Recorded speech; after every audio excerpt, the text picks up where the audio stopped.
Nahangay sukjam barap tai tai aise sumaina am buk tawdreba ingdoi mi se kyam ingi yongna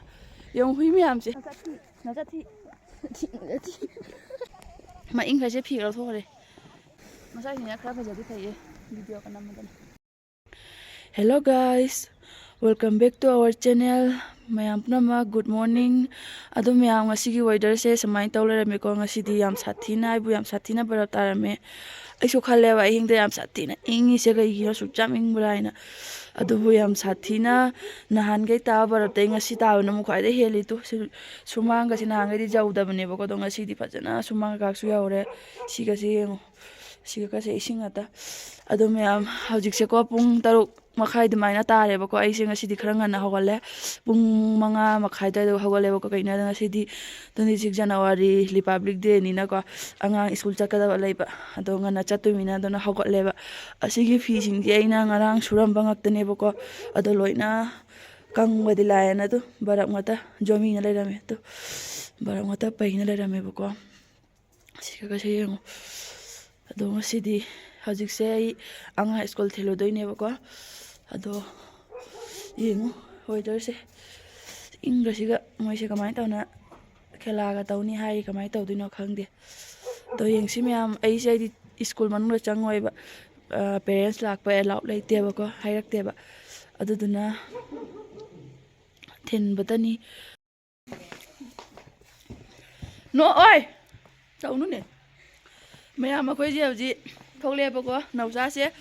school bo thin biru ge nahangai sukjam barap tai tai aise sumaina am buk tawdreba ko nahangai di mathak ta khitang leiba tane ba ngasi di ko khonga net pada yemu ja se leira ma school thin biru ge bol yemu ne am to phara no sa ado me hojik se morning ni na sigadi haidi aing ma pham ni na ne jangna haidi dukan sungan ngana loli adugi mathakta theng thina ju hange bako ing maina do hojik se pung tare ta bane bako ado pung tare ta phawba dukan ke ka ambu hangdri nenga si diamu akhoi ju khanga si ai ngasi sigala ko de launa langma tam da dingan ngana sum hogolame bako ado ing chalak pasi hen bagi matung ina ko khitang thenglak tawraga hogaleba ado akhoi na chwa ngasi di school lagi ngana lau hairak panina khara ngana hogale dong hojik su barap tai tu phuri ta se lore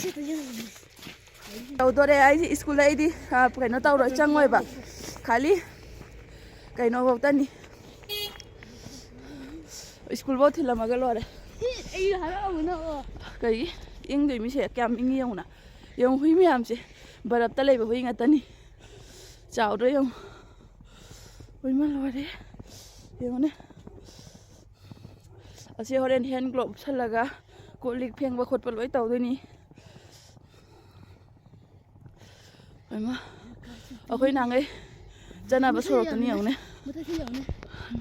hotel mathak ka se lore ahan ba sumai ta ni ai lak badagi doi di kyam minga mani khalong rang se minus 2 degree lei ba nung dang da room filter su thari ba dai di bukhai su thai ba tha thana ka ina suk jam ming ni sang khalle bai di na wala ko sigi phibam taw le ra me yo cheune khong ga loi inge phut ka je ta la re glow ko pak te su ing mana si re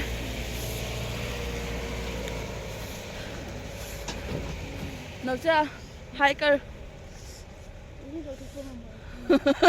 hai tàu cái ngam mẹ mà cứ lâu thôi ngam mẹ bây giờ trên nàn thấy bà mới gầy chắc khi vậy na tụ đấy tàu pura ising mà ni nè đấy sau khi su down cùng bên na ado mẹ am nào trái school giờ cái mua chẳng hal lagi bà mà si school jauh thiên viên mà cái đôi lạc rồi bên ni dukaan đi hàng nào bảo rồi tu mi si cái bà khota bà tàu rồi ado school giờ cái mua chẳng hal lagi mẹ am nào trái school giờ rồi có ai school mà nung đi chăng rồi ôi mau nản thay nè đây đi si cái mi anh đây là mua school gì sao tới đi lạc nào rồi bà ado ai hơi gì hal lagi zoom đã chặt lagi ꯌꯥꯝ ꯏꯪꯉꯤ ꯌꯨꯝ ꯆꯠꯂꯒ ꯐꯃꯨꯡ ꯀꯥꯈꯠꯂꯒ ꯑꯃꯨꯛ ꯇꯨꯝꯃꯨꯒꯦ ꯇꯨꯝꯗꯤ ꯇꯨꯝꯃꯔꯣꯏ ꯐꯃꯨꯡ ꯐꯩꯖꯨꯞ ꯃꯅꯨꯡꯗ ꯂꯩꯔꯨꯗꯣꯏꯕ ꯏꯪꯃꯟꯈꯔꯦꯕ ꯉꯝꯃꯔꯣꯏꯕ ꯍꯧꯖꯤꯛ ꯂꯥꯛꯑꯦꯕꯀꯣ ꯏꯪꯕꯅ ꯁꯣꯔꯒ ꯍꯣꯟ ꯉꯝꯗ꯭ꯔꯦ ꯔꯨꯝ ꯆꯪꯉꯒ ꯃꯩ ꯆꯥꯡ ꯑꯗꯣ ꯕꯔꯞꯇ ꯆꯠꯄꯁꯦ ꯑꯩꯈꯣꯏ ꯅꯍꯥꯟꯒꯩ ꯈꯪꯗꯦ ꯌꯥꯝꯅ ꯁ꯭ꯂꯤꯞ ꯆꯥꯔꯝꯃꯤ ꯍꯥꯏꯗꯤ ꯕꯔꯞꯁꯦꯒ ꯃꯊꯛꯁꯤꯗ ꯒꯥꯔꯤ ꯊꯧꯖꯤꯟꯕꯗꯣ ꯑꯗꯨꯒꯩꯗꯤ ꯏꯁꯤꯡ ꯈꯤꯇꯪꯅ ꯑꯣꯂꯤ ꯇꯧꯗ꯭ꯔꯅꯦ ꯑꯗꯨꯁꯨ ꯌꯥꯝꯅ ꯅꯥꯟꯊꯗꯩ ꯇꯧꯏꯕ ꯑꯗꯨꯏꯗꯤ ꯗꯥꯎꯟ ꯀꯨꯝꯃꯛꯄꯅꯤꯅꯅꯦ ꯆꯠꯈꯤꯕꯗꯤ ꯑꯞ ꯀꯥꯏ ꯑꯗꯨꯅ ꯒꯥꯔꯤꯁꯤꯡꯁꯨ ꯌꯥꯝ ꯋꯥ ꯆꯠꯂꯤ ꯃꯌꯥꯝ ꯑꯗꯣ ꯃꯌꯥꯝ ꯑꯩꯁꯦ ꯍꯧꯖꯤꯛꯀꯣ ꯌꯨꯝ ꯌꯧꯔꯛꯑꯦꯕꯀꯣ ꯑꯩꯈꯣꯏꯒꯤ ꯀꯩꯅꯣ ꯀꯨꯝꯊꯐꯝꯗꯣ ꯌꯧꯔꯦ ꯑꯗꯣ ꯍꯧꯖꯤꯛꯁꯦ ꯄꯨꯡ 7 ꯇꯥꯗꯦ ꯇꯧꯔꯦꯕꯀꯣ ꯑꯗꯣ ꯍꯧꯖꯤꯛ ꯌꯨꯝꯗ ꯆꯠꯂꯒ ꯍꯥꯏꯗꯤ ꯌꯥꯝ ꯏꯪꯉꯦ ꯑꯗꯩꯗꯤ ꯉꯟꯅꯁꯨ ꯍꯧꯒꯠꯂꯦꯀꯣ ꯉꯥꯏꯍꯥꯛ ꯑꯗꯨꯝ ꯇꯨꯝꯕꯨꯗꯤ ꯇꯨꯝꯃꯔꯣꯏ ꯉꯥꯏꯍꯥꯛ ꯑꯗꯨꯝ ꯐꯩꯖꯨꯞ ꯃꯅꯨꯡꯗ ꯂꯩꯔꯤꯅꯤ ꯌꯥꯝ ꯏꯪꯉꯦꯕ ꯌꯥꯝ ꯈꯨꯠꯀꯁꯦ ꯀꯩꯅꯣꯝ ꯇꯧꯔꯦ ꯉꯁꯪ ꯉꯥꯡꯁꯜꯂꯦ ꯑꯗꯨꯅ ꯍꯣꯔꯦꯟ ꯑꯃꯨꯛ ꯄꯨꯡ 9 ꯃꯥꯄꯟꯒꯤꯗꯣ ꯑꯃꯨꯛ ꯀꯃꯥꯏꯅ ꯇꯧꯋꯤ ꯍꯥꯏꯗꯣ ꯃꯌꯥꯝ ꯁꯨꯝ ꯌꯦꯡꯃꯤꯟꯅꯁꯦꯕꯀꯣ ꯍꯧꯖꯤꯛꯀꯤ ꯑꯣꯏꯅꯗꯤ ꯆꯪꯖꯔꯒꯦ ꯕꯔꯞꯁꯦ ꯌꯥꯝꯅ ꯍꯦꯟꯖꯟꯅ ꯇꯥꯕ ꯍꯦꯜꯂꯦꯕꯀꯣ ꯑꯗꯨꯒꯤ ꯃꯌꯥꯝ ꯌꯦꯡꯉꯨꯅꯦ ꯈꯣꯡꯒ꯭ꯔꯥꯎꯁꯦ ꯊꯨꯗꯦꯛꯄ ꯌꯦꯡꯉꯨꯅꯦ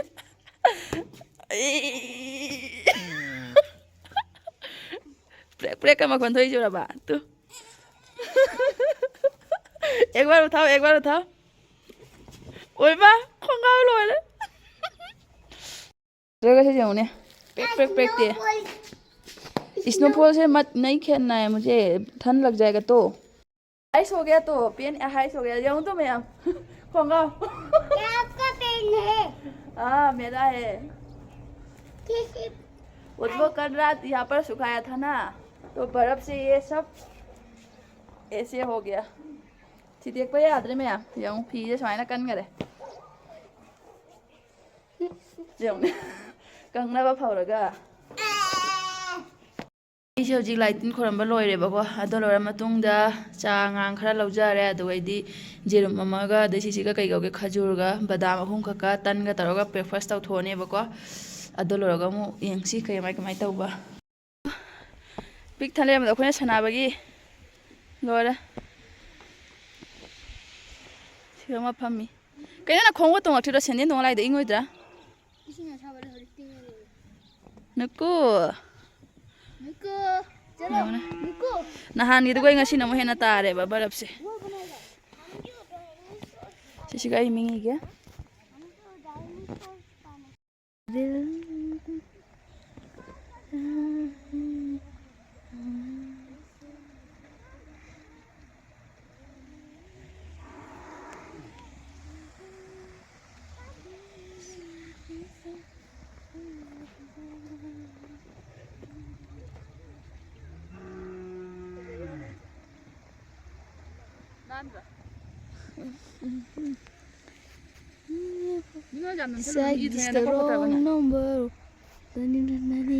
ꯌꯥꯝ ꯏꯪꯉꯦ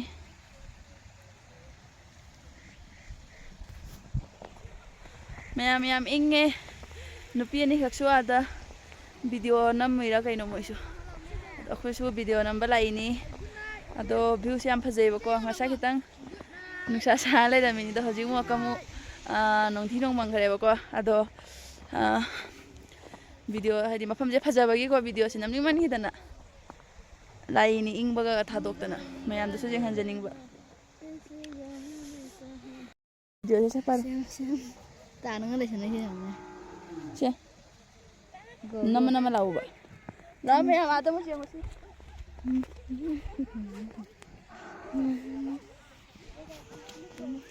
इसमें यार लाई हो ना लाओ मैं यहाँ से बड़ा से तामांग है मैं कोई वाला लगना है कोई ओना दिखो लोए नजाती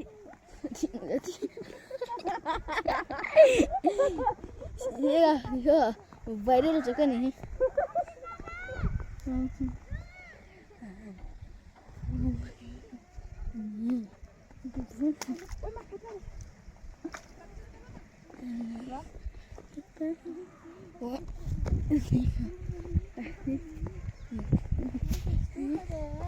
Bad boy goes to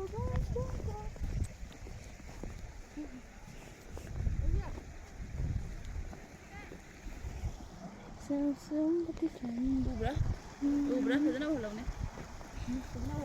चलो हम वीडियो मारनी मसा हिने खरा फजदी थाइए वीडियो का नाम देखा तुमको वैसे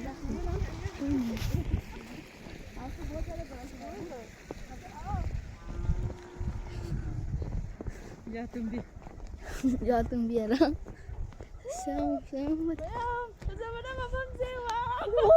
अच्छी के ऐसी का वीडियो ना से पारो देखा तुमको जब से जाओ सिगा वीडियो नाम के तब रील सेम तब नेट क्या वानी मफम से खुफाज कईनो सुजा फजबराने अखोई सिगा एक थोपगनी फंगीसीसुको अखोई नहांगै सुमाइन तादमिन चतुदेबा ngasi साथी फजरमी यौन संगोल से काग लई जिं हलके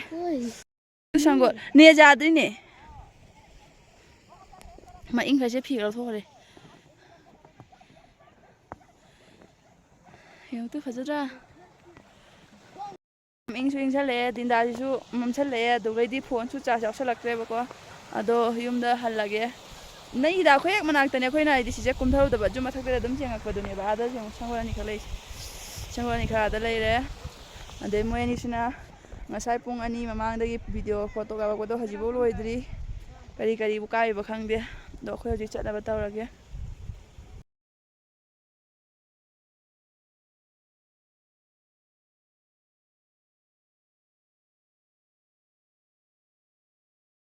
khoy ji chala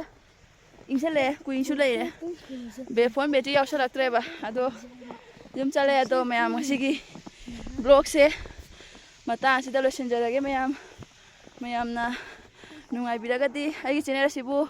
like comment share subscribe तो सनबिरमु मयाम ब्रह्मा बाय बाय।